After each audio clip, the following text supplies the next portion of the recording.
அனைவருக்கும் வணக்கம் ஸ்டூடெண்ட்ஸ். இன்றைக்கி இந்த வீடியோவில் 2020 ஃபைனல் பேப்பரை நம்ம இந்த வீடியோவில் டிஸ்கஸ் பண்ணிக்கொள்ளக்கூடியதாக இருக்கும். இதில் முதலாவது கேள்வி பாருங்கள். முதலாவது கேள்வி கேட்டிருக்காங்க, உயிரங்கிகளின் அடிப்படை கட்டமைப்பு மற்றும் தொழிற்பாட்டு அளவு என்னன்னு சொல்லி முதலாவது கேள்வி கேட்டிருக்காங்க. சரியா?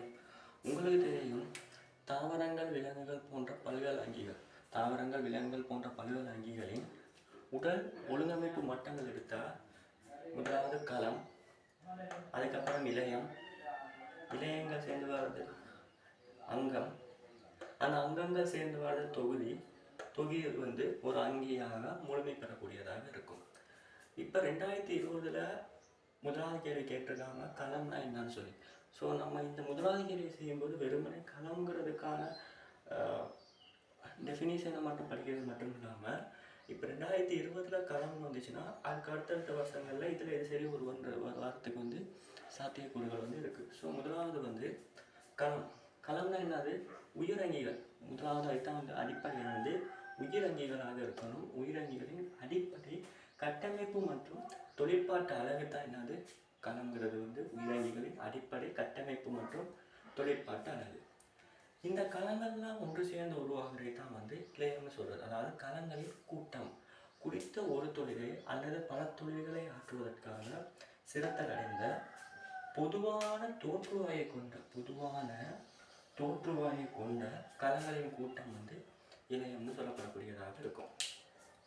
அடுத்து இந்த இலையங்களின் கூட்டம் தான் அங்கம்னு சொல்கிறது. ஒரு தொழிலாற்றும் அல்லது பௌதீக தொடர்பு காட்டும் களக்கூட்டம் அல்லது இளைய கூட்டம் தான் அங்கம்னு சொல்லுவாங்க. இப்போ உதாரணத்துக்கு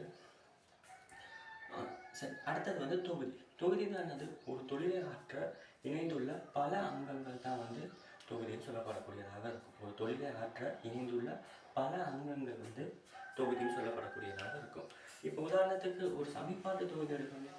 ஒரு சமிபாட்டு தொகுதி எடுத்தால் அந்த சமிபாட்டு தொகுதியில் என்னென்ன அங்கங்கள் இரைப்பை, களம், சிறுகுடல், பெருங்குடல், நேர்குடல், குதம்னு சொல்லி அந்த அங்கங்கள்ட்டு கூட்டமாகத்தான் என்ன நடக்கும் இந்த இடத்துல இருக்கும். இந்த சமிபாட்டு தொகுதிங்கிறது என்ன செய்யப்படுது? காணப்படுகின்றது. அந்த சமிபாட்டு தொகுதி, சுவாச தொகுதி, அதே மாதிரி குடி சுற்றோட தொகுதி, இணை சுற்றோட தொகுதி, அந்த மாதிரி உடலில் இருக்க அனைத்து தொகுதிகளும் சேர்ந்து தான் ஒரு முழுமையான அங்கி என்ன செய்யப்படுது? இந்த இடத்துல உருவாக்கப்படுகின்றது. அங்கி உருவாக்கப்படுகின்றது.